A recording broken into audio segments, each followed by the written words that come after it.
मराठी भाषा किती जुनी आहे? नाही, असं माहिती नाही, पण culturally we are very rich एवढं मला माहिती. 150 वर्षापूर्वीची. पण उपनिषदामध्ये काही मराठी शब्द सापडतात, त्यामुळे ही तेव्हापासूनची भाषा आहे.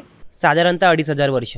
2500 वर्ष जुनी आहे. 2500 वर्ष ते 2000 वर्ष जुनी आहे. 1500 ते 2.5 वर्ष जुनी आहे. मी आहे मुस्लिम, महाराष्ट्रातला आहे, पण मराठी भाषा कधीची केव्हाची एवढी फार काही कल्पना नाही मला, पण असेल बहुतेक शिवाजी महाराजांच्या जमान्यापासून असेल. मी अंदाजे सांगू शकते, मला एवढं नाही माहिती. 1500 किंवा 2000 ह्याच्या अगोदरची आहे. नाही, एवढ्या डिटेल नाही माहित मला. एवढं तर माहित नाही, पण खूप जुनी आहे. नाही, असं कधी नाही माहिती. हा, नाही माहिती. नाही, नो आयडिया.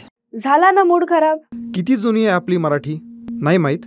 मराठी मूड या यूट्यूब चॅनलवर पूर्ण व्हिडिओ आम्ही केलाय, नक्की बघा.